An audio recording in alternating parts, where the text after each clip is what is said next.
86 വയസ്സുണ്ട് കൊല്ലം സ്വദേശി ശിവരാമപിള്ളയ്ക്ക്. ഇതേ പ്രായമുള്ള നിരവധി പേർ നമ്മുടെ നാട്ടിലുണ്ടെങ്കിലും സംഗതി അതല്ല കാര്യം. 86-ാം വയസ്സിലും കരകൗശല വസ്തു നിർമ്മാണം ആവേശത്തോടെ നടത്തുകയാണ് ഈ വയോധികൻ. 100ഓളം കരകൗശല വസ്തുക്കൾ നിർമ്മിച്ചാണ് വാർദ്ധക്യത്തിലും താരമാകുന്നത്. കൊല്ലം കരിക്കോട് സ്വദേശിയാണ് ശിവരാമപിള്ള. ശ്രമിക്കേണ്ടി വന്നെങ്കിലും തന്റെ കലാവൈഭവത്തിന് യാതൊരു കോട്ടവും തട്ടിയില്ലെന്ന് പുതിയ സൃഷ്ടിയിലൂടെ മുതല, ആന, വള്ളവും വള്ളക്കാരനും, ആമ, തൂക്കുവിളക്ക്, കിണ്ടി, പലതരത്തിലുള്ള നിലവിളക്കുകൾ, അമ്പലമണി, മൊബൈൽ സ്റ്റാൻഡുകൾ, പെൻ സ്റ്റാൻഡുകൾ, ചെടികൾ തുടങ്ങി വിവിധങ്ങളായ ഒട്ടേറെ കരകൗശല വസ്തുക്കൾ. മരണം തട്ടിയെടുത്ത് ഭാര്യയ്ക്ക് സമർപ്പിച്ച ആൽമരം പൂർത്തിയാക്കാൻ 1.5 വർഷത്തോളം എടുത്തു. ഇല പോലെ ഉണ്ടാക്കി ഒരു ഇതാണ് ആദ്യത്തെ സംഭവം. ആനയുടെ തുമ്പിക്കൈയും കാലുകളും വിളക്കിന്റെ ദണ്ടുകളും ചങ്ങലകളും പക്ഷിക്കാലുകളും പൂർണ്ണമായും ചിരട്ടയിലാണ് നിർമ്മിച്ചിട്ടുള്ളത്.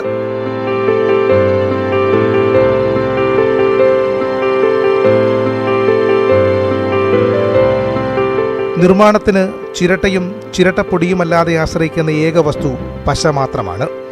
സൃഷ്ടികളുടെ പൂർണ്ണതയ്ക്ക് വേണ്ടി 3 മാസം മുതൽ 1.5 വർഷം വരെ എടുക്കാറുണ്ട്.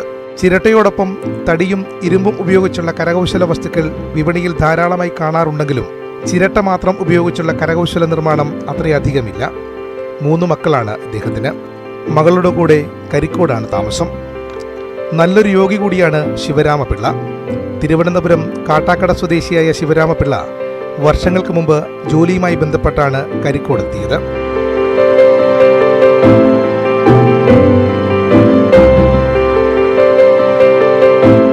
ന്യൂസ് 18 കൊല്ലം. ഉണ്ണിയേട്ടന്റെ കഥയാണ് ഇനി. തിരൂർ ആലങ്കൽ സ്വദേശിയായ ഉണ്ണിയേട്ടന് മരപ്പണിയാണ്. അതിൽ എന്താണ് പ്രത്യേകത എന്ന് ചോദിച്ചാൽ ഇദ്ദേഹത്തിന്റെ 2 കണ്ണുകൾക്കും കാഴ്ചയില്ല. പക്ഷേ ഇദ്ദേഹം ജോലി ചെയ്യുന്നത് കണ്ടാൽ അത് വിശ്വസിക്കാൻ പ്രയാസമാണ്. തിരൂർ ചമ്രവട്ടം പാതയിൽ ആലുങ്കലിൽ റോഡരികിൽ തന്നെ മരം കൊണ്ടുള്ള കോഴിക്കൂടും ആട്ടിൻകൂടുമൊക്കെ കാണാം. അതുതന്നെയാണ് ഉണ്ണിയേട്ടന്റെ പണിപ്പുര.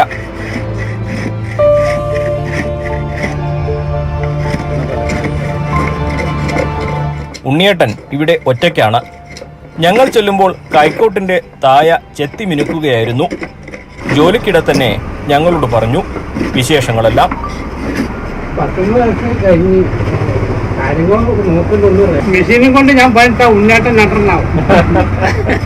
30 വയസ്സുവരെ കാഴ്ചയുണ്ടായിരുന്നു ഇദ്ദേഹത്തിന്. അന്ന് മരത്തിൽ കൊട്ടാരം വരെ പണിയുന്ന പണിക്കാരനായിരുന്നു ഉണ്ണിയേട്ടൻ.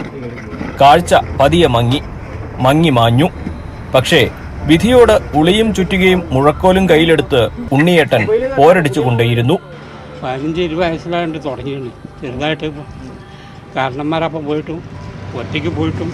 അന്ന് കണ്ണിന് കാഴ്ച ഉണ്ടായിരുന്നു. അന്നൊക്കെ കണ്ണിന് ഒരു 10-30 വയസ്സ് ആയപ്പോഴാണ് പറ്റ.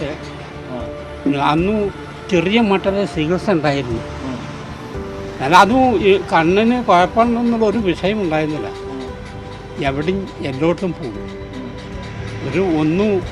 ഒരു പണിയും വലിപ്പേറിയില്ല, ഒരു വഴി വലിപ്പേറില്ല, ഒരു ഏകരം വലിപ്പേറില്ല. പിന്നെ പതുക്കെയാണ് കാഴ്ച പോയത്.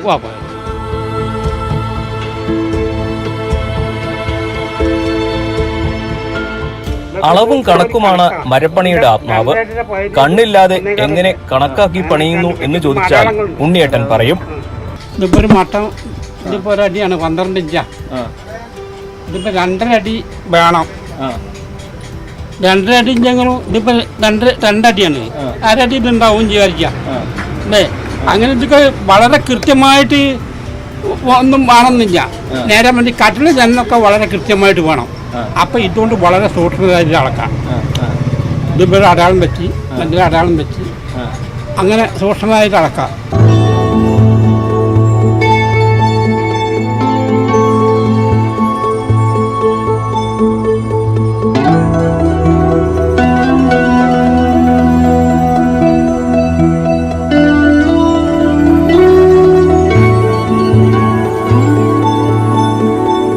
എല്ലാം ഒറ്റയ്ക്ക് കൈകൊണ്ട് അളന്നു മുറിച്ച് മിനുക്കിയാണ് ഇദ്ദേഹം പണിയുന്നത്. ഏറ്റവും അധികം ഉണ്ടാക്കുന്നത് ആട്ടിൻകൂടും കോഴിക്കൂടുമൊക്കെയാണ്. അതാകുമ്പോൾ അളവ് ഒരൽപ്പം അങ്ങോട്ടോ ഇങ്ങോട്ടോ ആയാലും കുഴപ്പമില്ലല്ലോ. ഇത് തന്നെയാണ് വരുമാനം. ചെറുപ്പം മുതൽ ഇവിടെ ഒന്നുണ്ട് നമുക്ക് പുതിയങ്ങാടിയായിരുന്നു പണി. അവിടെ പോയി അല്ല അന്ന് കണ്ണിന് കാണാതെ അവിടെ ബസ് കയറിയാണ്ട് പോയിരുന്നു. 9-10 കൊല്ലം അവിടെ പണിയെടുത്ത് വീണ്ടും ഇവിടെ വന്ന് വീണ്ടും അന്ന് വേറെ ആൾക്കാരെ പണിയായിരുന്നു. ഇന്നിപ്പോൾ വീണ്ടും ഇവിടെ വന്നപ്പോൾ സ്വന്തം പണി. 30 കൊല്ലത്തിലേറെയായി അകക്കണ്ണുകൊണ്ട് മരപ്പണി തുടങ്ങിയിട്ട്. രാവിലെ അനിയന്റെ മകൻ ഇവിടെ എത്തിക്കും. തിരിച്ചു വൈകിട്ട് അവർ തന്നെ വീട്ടിലേക്ക് കൊണ്ടുപോകും. ജോലിയെല്ലാം ഒറ്റയ്ക്ക് തന്നെ. അത്യാവശ്യത്തിന് ആരെങ്കിലും സഹായിക്കും. ഇനിയിപ്പോ ഒരാഗ്രഹം കൂടിയുണ്ട്. മകളെ കല്യാണം കഴിയുന്നു. അത്രേ ഒരാഗ്രഹമുള്ളൂ. പിന്നെ വേറെ മണ്ണിലൊന്നും നീണ്ടുനിന്ന് കിടക്കും വേണം. സൗന്ദര്യം കാണുന്നവന്റെ കണ്ണിലാണെന്നാണല്ലോ പറയാറുള്ളത്.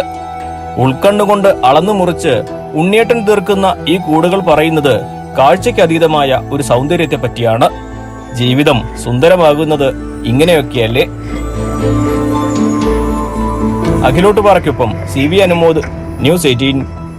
കോവിഡ് കാലത്ത് എങ്ങനെ പഠിക്കുമെന്ന് കരുതി വിഷമിക്കുന്ന കുട്ടികൾക്കിടയിൽ ഒരു അധ്യാപിക പഠനത്തിലൂടെ നേടിയെടുത്തത് ലോക റെക്കോർഡ്.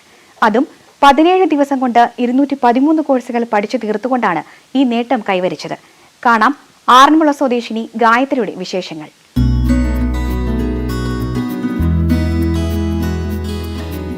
വെറും 17 ദിവസം കൊണ്ട് 213 കോഴ്സുകൾ ഓൺലൈനായി പഠിച്ച് സർട്ടിഫിക്കറ്റ് കരസ്ഥമാക്കിയാണ് കോവിഡ് കാലത്ത് ആറന്മുള സ്വദേശി ഗായത്രി ലോക റെക്കോർഡിന് അർഹയായത്.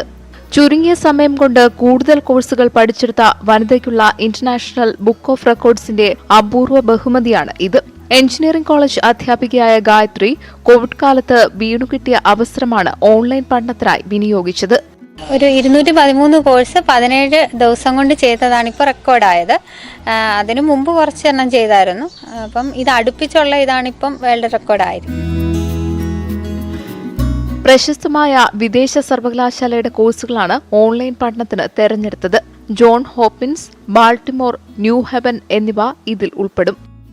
ഡിജിറ്റൽ കാലത്തെ അനന്ത സാധ്യതകൾ പ്രയോജനപ്പെടുത്തുന്നതിന് കുടുംബത്തിന്റെ പിന്തുണയും ഗായത്രിക്കുണ്ട്. വീട്ടുകാരുടെ എല്ലാം നല്ല സപ്പോർട്ടാണ്. എല്ലാവർക്കും പഠിത്തം ഭയങ്കര താല്പര്യമുള്ളതാണ്. നേരത്തെ മുതലേ തന്നെ എൻ്റെ വീട്ടിലെല്ലാവരും കൂടുതൽ പഠിക്കുന്നതിന് താല്പര്യമുള്ളതും പ്രോത്സാഹിപ്പിക്കുന്നവരുമാണ്. അപ്പോൾ അതനുസരിച്ച് തന്നെയാണ് ഹസ്ബൻഡ് ആണെങ്കിലും ഹസ്ബൻഡിന്റെ വീട്ടുകാരാണെങ്കിലും നല്ല സപ്പോർട്ടാണ്. ലോക റെക്കോർഡ് നേടിയത് 213 കോഴ്സുകൾക്കാണെങ്കിലും കൂടുതൽ കോഴ്സുകൾ ഇതിനോടകം തന്നെ ഓൺലൈനായി പഠിച്ചു കഴിഞ്ഞു. M.Tech ബിരുദധാരിയായ ഗായത്രി ഡിജിറ്റൽ സാങ്കേതിക വിദ്യ പ്രയോജനപ്പെടുത്തി ഓൺലൈൻ പഠനരംഗത്ത് കൂടുതൽ ഗവേഷണങ്ങൾ നടത്താനുള്ള തയ്യാറെടുപ്പിലാണ്. അധ്യാപികയായ ഗായത്രിയുടെ പഠനത്തിനും പരിശ്രമങ്ങൾക്കും പിന്തുണ നൽകി ഭർത്താവ് ശബരി നായരും ഒപ്പമുണ്ട്.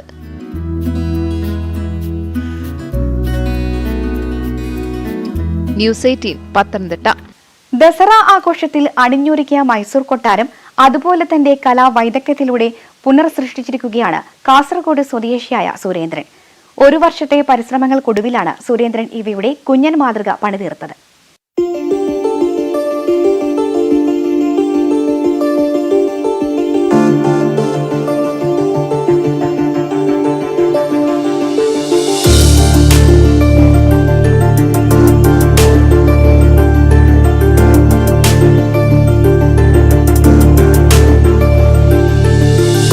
ഒരിക്കൽ കണ്ടാൽ തന്നെ മനസ്സ് നിറയ്ക്കുന്ന കാഴ്ചകളാണ് മൈസൂർ കൊട്ടാരം സമ്മാനിക്കുന്നത്.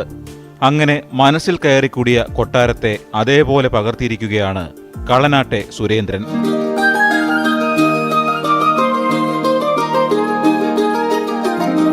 വർണ്ണവെളിച്ചത്തിൽ നിറഞ്ഞു നിൽക്കുന്ന കൊട്ടാരം കണ്ടാൽ മൈസൂർ കൊട്ടാരത്തിൽ നവരാത്രി നാളുകളിലെത്തിയ പ്രതീതിയാണ്.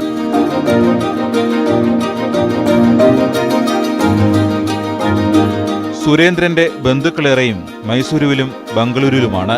അവിടങ്ങളിൽ പോകുമ്പോഴൊക്കെയും മൈസൂർ കൊട്ടാരത്തിൽ പോയി.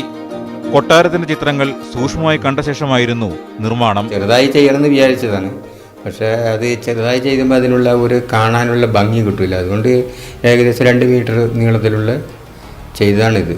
ഇത് കാണാം അപ്പോൾ കാണാൻ കുറച്ച് ഭംഗിയുണ്ടാവും. പിന്നെ ഇപ്പോൾ വീട്ടിലേക്ക് കാണുന്നത് ഇപ്പോൾ ഒരാളെ 1-2 ആൾക്കാർ ഇത് വില ചോദിച്ചിരുന്നു കൊടുക്കുന്നു.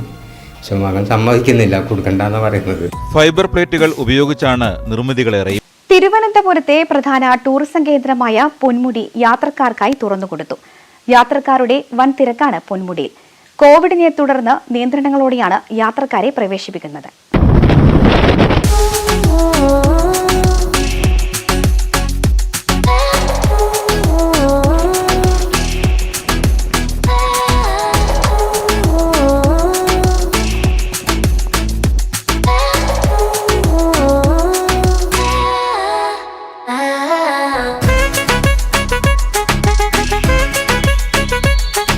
ഒൻപത് മാസത്തിനു ശേഷം പൊന്മുടി യാത്രക്കാർക്ക് വേണ്ടി തുറന്നു. ആദ്യ ദിവസങ്ങളിൽ തന്നെ യാത്രക്കാരുടെ ഒഴുക്കാണ് പൊന്മുടിയിലേക്ക്.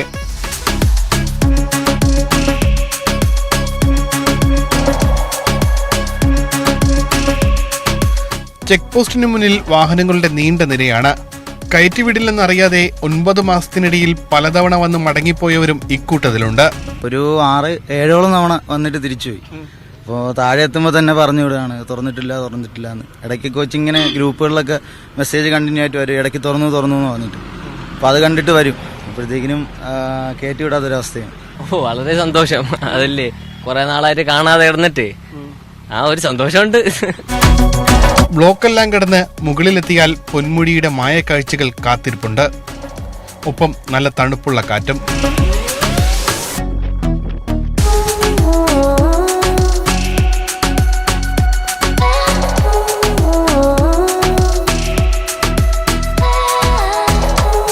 പൊന്മുടി കാണാൻ കുറച്ച് കാത്തിരിക്കേണ്ടി വന്നാലും യാത്രക്കാരും ഹാപ്പിയാണ്.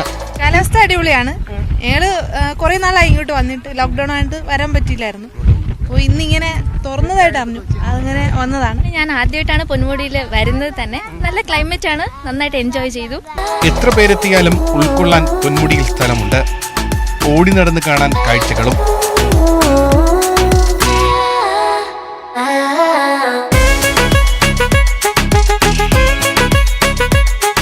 കോവിഡ് പശ്ചാത്തലത്തിൽ ചില നിയന്ത്രണങ്ങൾ പൊന്മുടിയിലുമുണ്ട്.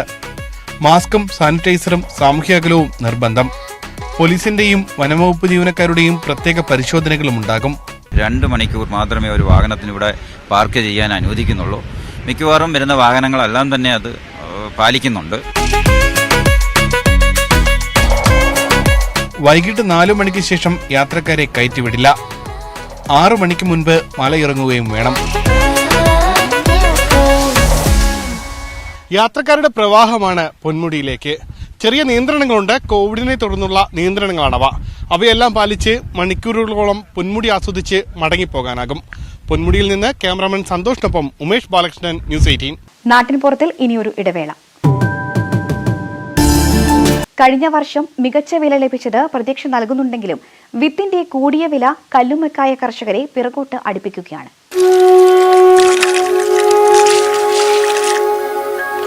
കൃഷി തുടങ്ങാനായി പ്രതീക്ഷയോടെ കാത്തിരുന്നവർക്ക് കല്ലുമ്മക്കായ വിത്തിന്റെ വില കൂടിയത് തിരിച്ചടിയായി.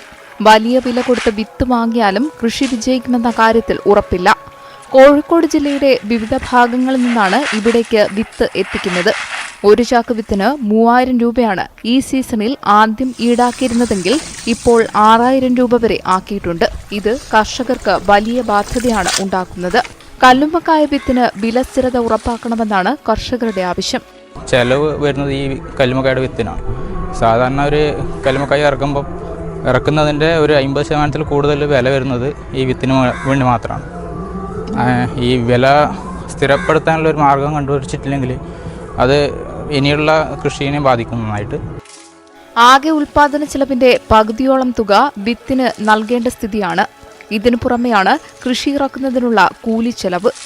വലിയ വില കൊടുത്ത് വാങ്ങിയിട്ടും വിത്തിന് ഗുണമില്ലാത്തതിനെ തുടർന്ന് കൃഷി നശിച്ച സംഭവം ഉണ്ടായി. വിത്തിട്ട് ആഴ്ചകൾക്ക് ശേഷം വളർച്ച പരിശോധിക്കാൻ ഉയർത്തി നോക്കുമ്പോൾ മാത്രമാണ് കൃഷിനാശം സംഭവിച്ചത് മനസ്സിലാവുക. തുടർച്ചയായ വർഷങ്ങളിൽ കൃഷിയിൽ നഷ്ടം സംഭവിച്ചതിനാൽ കഴിഞ്ഞ വർഷം വളരെ കുറച്ച് കർഷകർ മാത്രമാണ് കവ്വായിക്കായലിൽ കല്ലുമ്മക്കായ കൃഷി നടത്തിയത്. അതിനാൽ ഇവർക്ക് മികച്ച വിലയും കഴിഞ്ഞ വർഷം ലഭിച്ചു. കർഷകന് ന്യായവില ഉറപ്പാക്കാനും ഗുണമേന്മയുള്ള വിത്ത് ലഭ്യമാക്കുന്നതിനും സർക്കാർ തലത്തിൽ സംവിധാനം ഒരുക്കണമെന്നും ആവശ്യമുണ്ട്. ന്യൂസ് 18 തൃക്കരിപ്പൂർ. വ്യാവസായിക അടിസ്ഥാനത്തിൽ ഈറ്റകൃഷി തുടങ്ങിയിരിക്കുകയാണ് വയനാട് പുൽപ്പള്ളിയിലെ ഭാസ്കരൻ എന്ന കർഷകൻ. തരിശു നിലങ്ങളിലാണ് കൃഷി.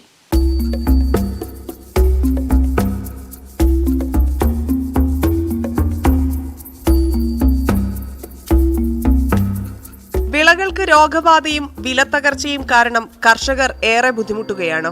വാനിലയും എണ്ണപ്പനയും തുടങ്ങി നിരവധി കൃഷികളിൽ ഭാഗ്യം പരീക്ഷിച്ച വയനാടൻ കർഷകർക്ക് പ്രതീക്ഷയായി മാറുകയാണ് ഈറ്റ കൃഷി. തരിശു നിലങ്ങൾ മതി ഈ കൃഷിക്കെന്നതാണ് ആകർഷകം.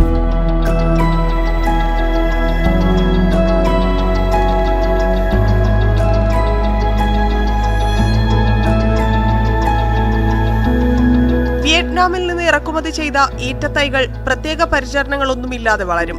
4 വർഷം കൊണ്ട് വെട്ടാൻ തുടങ്ങാം. ഇന്ത്യയിലെ പ്രമുഖ അഗർബത്തി കമ്പനികളാണ് മുളങ്കമ്പിന്റെ ആവശ്യക്കാർ.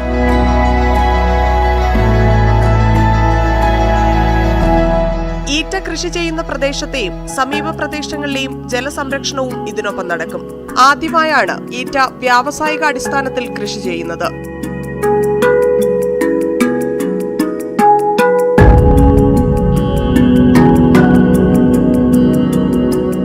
സംസ്ഥാന സർക്കാരിന്റെയും ബാംബു കോർപ്പറേഷന്റെയും പിന്തുണയും ഈറ്റ കർഷകർക്കുണ്ട്. ന്യൂസ് 18 വയനാട്. നാടകവേദികളിൽ നിരവധി വേഷങ്ങളിൽ നിറഞ്ഞാടിയ കലാകാരൻ ഇന്ന് ജീവിതം മുന്നോട്ട് കൊണ്ടുപോകാനുള്ള നെട്ടോട്ടത്തിലാണ്. കോവിഡ് കാലത്ത് വേദികൾ അന്യമായതോടെ വരുമാനം നിലച്ചു. ഇന്ന് എടപ്പാൾ നടുവത്തെ കടയിൽ പച്ചക്കറി വിൽപ്പന നടത്തുകയാണ് ഒതുളൂർ സ്വദേശി ഉണ്ണികൃഷ്ണൻ. ഉത്തര രാജ്യത്തെ മിന്നും മീനാരങ്ങൾ മൺപൊത്തി വീണ നാൾ നിൻ വചനം. പ്രൊഫഷണൽ നാടകവേദികളിലെ നിറസാന്നിധ്യമായിരുന്ന ഉണ്ണികൃഷ്ണനാണ് നടുവത്തെ പച്ചക്കറിക്കടയിൽ ജോലി ചെയ്യുന്നത്. ഗാനരചയിതാവും കവിയും ഗായകനും കൂടിയായ ഇദ്ദേഹം ജീവിതയാത്രയിൽ നിരവധി വേഷങ്ങളാണ് കെട്ടിയാടുന്നത്. തൃശൂർ കുറ്റിപ്പുറം പാതയിലോടുന്ന ബസ്സുകളിൽ കണ്ടക്ടറായും ഉണ്ണികൃഷ്ണൻ ജോലി ചെയ്തിട്ടുണ്ട്. കലാരംഗത്ത് നിന്നുള്ള വരുമാനം കുറഞ്ഞ സാഹചര്യത്തിലാണ് ജീവിതമാർഗമായി പച്ചക്കറിക്കടക്കാരന്റെ വേഷമണിഞ്ഞത്. ജോലിക്കിടെ ലഭിക്കുന്ന ഒഴിവുവേളകൾ കവിത എഴുതുവാനുള്ളതാണ്. 13 വർഷത്തോളം നാടകരംഗത്തുണ്ടായിരുന്നു.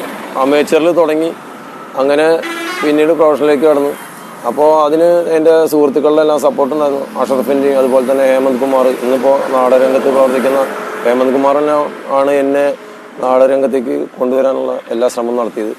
തെരഞ്ഞെടുപ്പ് വേളയിൽ നിരവധി പ്രചാരണ ഗാനങ്ങൾക്കും ഉണ്ണികൃഷ്ണൻ തൂലിക ചലിപ്പിച്ചിട്ടുണ്ട്. 13 വർഷമായി നാടകവേദികളിൽ നിറഞ്ഞു നിന്ന കലാകാരൻ ഇന്ന് പച്ചക്കറിക്കടയിൽ ജീവിതം പച്ചപിടിപ്പിക്കുവാനുള്ള നെട്ടോട്ടത്തിലാണ്. ന്യൂസ് 18 എടപ്പാൾ. ഇടുക്കി ഹൈറേഞ്ചിന്റെ മലമുകളിൽ ഉദയകാഴ്ചകൾ മാത്രമല്ല, അസ്തമയത്തിന്റെ മനോഹര ദൃശ്യങ്ങളുമുണ്ട്. അസ്തമയം കാണണമെങ്കിൽ അത് കനകക്കുന്നിന്റെ മുകളിൽ നിന്ന് വേണം. കാണാം കനകക്കുന്നിലെ അസ്തമയ കാഴ്ച. കാഴ്ചകൾ ആസ്വദിക്കാൻ ഒരിക്കൽ മലകയറിയെത്തിയാൽ വീണ്ടും വീണ്ടും ഇവിടേക്കെത്താൻ സഞ്ചാരികളുടെ മനം കൊതിക്കുമെന്നുറപ്പ്. ന്യൂസ് 18 രാജാക്കാട്. നാട്ടിൻപുറം അവസാനിക്കുകയാണ്. കൂടുതൽ വിശേഷങ്ങളും വാർത്തകളുമായി ഇനി അടുത്ത ആഴ്ച കാണാം. നമസ്കാരം.